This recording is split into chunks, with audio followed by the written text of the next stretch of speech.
காலை வணக்கம். மீன் கேட்டால் பாம்பை அருள்வாருண்டோ, கள் தின்ன கொடுக்கும் பெற்றோருண்டோ.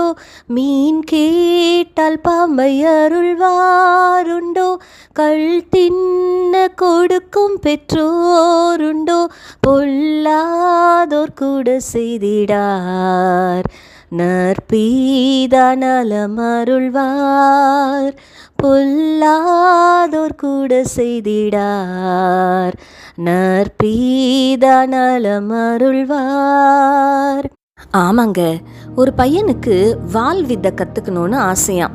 அதனால அந்த பயிற்சி கொடுக்குற ஒருவரிடத்துல போனானா. அவர் சொன்னாரா, நான் உனக்கு கற்றுத்தரேன், ஆனால் நீ என்னோடவே தங்கியிருந்து நான் சொல்கிற வேலையெல்லாம் செய்யணும், எனக்கு உதவியாக இருக்கணும்னு சொன்னாராம். இவனும் சரின்னு சொல்லி அவரோட போய் தங்குனானா. அவர் தினைக்கும் அவனை சமைக்க வைக்கிறது, துணி துவைக்க வைக்கிறது, சாமான் கழுவ வைக்கிறதுன்னு நிறைய வேலைகளை வாங்கி கொண்டே இருந்தாராம். அது மாத்திரம் இல்லை, சில நேரம் மரத்தால் செய்த வாள் ஒன்று இருந்ததாங்க, அதை எடுத்து அவன் மேலே அப்பப்போ வீச ஆரம்பிச்சாராம். இவனுக்கு ஒன்றுமே புரியலையாம், இவர் ஏன் என்னை இப்படியெல்லாம் பண்ணுறாருன்னு. வேலை செய்து கொண்டே இருந்தவன் நாளாக நாளாக அந்த மர வாள் தூக்கி அவர் வீசும் பொழுது அதை தடுக்க ஆரம்பிச்சானா. தன்னுடைய கைகள் பலப்பட்டு கொண்டு இருப்பதை அவன் உணர்ந்தானா. அது மாத்திரம் அல்ல, எந்த பக்கத்துல இருந்து வாள் வீசினாலும் அந்த ஒரு சின்ன அசைவு, அந்த சத்தத்தை வச்சே அது எந்த பக்கம் வருதுன்னு அவனுக்கு தெரிந்து அதை தடுக்க ஆரம்பிச்சானா. இதையெல்லாம் நடந்து கொண்டு இருக்கும் பொழுது அவனுக்கு திடீர்னு ஒரு நாள் தோணுச்சான், எனக்கு வால் பயிற்சி கொடுக்காம இவர் ஏன் இந்த வேலையெல்லாம் வாங்கிட்டு இருக்கிறாரு, என்ன அந்த மரவாலை வச்சு காயப்படுத்த வேற பாக்குறாரேன்னு நேரா அவரிடத்துல விசாரிக்கும்படி போனானா. அவரு சொன்னாரா, எல்லாவற்றிற்கும் ஒரு நோக்கம் உண்டு மகனே. இந்த வேலைகள் எல்லாம் உன்னை செய்ய வச்சது உன்னோட மசில்ஸ், உன்னோட கைகளை பலப்படுத்துவதற்காக. உன் மேல அடிக்கடி வால் வீசுனது எதுக்காக தெரியுமா? இப்போ நீ வால் சண்டை போடும்போது யார் எந்த பக்கத்துல இருந்து வாலை வீசினாலும் அதோட மெல்லிய சத்தத்தை வச்சே உன்னால ஐடென்டிஃபை பண்ணி தடுத்துட முடியும். வாலை கையில பிடிக்கிறதுக்கு முன்னாடி நீ தயாராகணும், சில விஷயங்களை கத்துக்கணுன்றதுக்காக தான் இந்த பயிற்சிகள் எல்லாம் உனக்கு கொடுக்கப்பட்டது.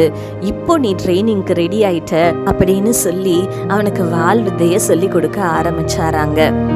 நம்ம கூட சில நேரம் யோசிக்கிறது உண்டுல்ல, இயேசப்பா கிட்ட நான் வேண்டி கொண்டது ஒண்ணு, ஆனா என் வாழ்க்கையில என்ன நடக்குதுன்னு எனக்கு புரியலையேன்னு. மத்தேயு 7ஆம் அதிகாரத்துல இப்படியாய் வாசிக்கிறோங்க. உங்கள எந்த மனுஷனாகிலும் அப்பத்தை கேட்கிற தம் பிள்ளைக்கு கல்ல கொடுப்பானா? மீனை கேட்கிற தம் பிள்ளைக்கு பாம்பை கொடுப்பானா?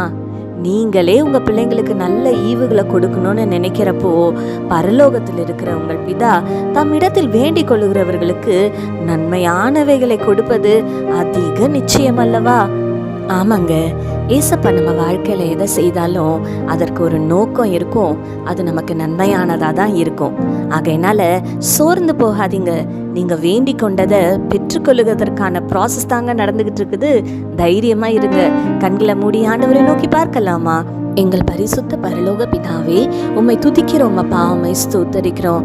இசப்பா, நீங்க எங்க வாழ்க்கையில செய்கிற ஒவ்வொரு காரியத்துக்கும் ஒரு நோக்கம் உண்டுப்பா. அது எங்களுக்கு நன்மைக்காக தான் நீங்க செய்றீங்க இசப்பா. நாங்க நம்புகிறோம், நாங்கள் விசுவாசிக்கிறோம் தகப்பனே. அப்பா, உண்மையே நம்பி இருக்கிற நம்முடைய பிள்ளைகளை ஒரு நாளும் நீங்க கைவிட மாட்டீங்க ஆண்டவரே. அப்பா, நம்மிடத்துல வேண்டிக் கொண்ட ஒவ்வொரு காரியத்தையும் தகப்பனே ஏற்ற நாளில கர்த்தர் நிச்சயமாய் நிறைவேற்றுவீர் ஆண்டவரே. நாங்கள் நம்புகிறோம் சுவாமி, விசுவாசிக்கிறோம். துதி கன மகிமை யாவும் உமக்கு செலுத்துகிறோம். இயேசு கிறிஸ்துவின் வல்லமையுள்ள நாமத்தினாலே கெஞ்சி மன்றாடுகிறோம் பிதாவே, ஆமேன்.